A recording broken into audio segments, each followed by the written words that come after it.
ধূমকেতুর এই ইভেন্টের পরে সবচেয়ে বেশি ইনসিকিউরিটিতে আছে রাজ আর রুক্মিণী। এই অনুষ্ঠানে দেব শুভশ্রীর একসাথে নাচ দেখে রাজের মনের অবস্থা যা।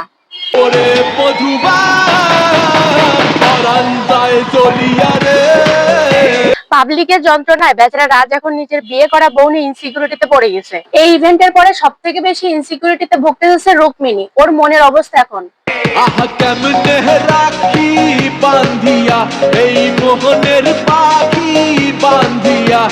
এই মুহূর্তে শুভশ্রী আর দেবকে নিয়ে চাপ মুক্ত থাকা রুক্মিণীর জন্য রীতিমতো একটা চ্যালেঞ্জ। কখন যেন আর পাখিটা উড়ে যায়। রুক্মিণী এখন মনে মনে যেটা চায়।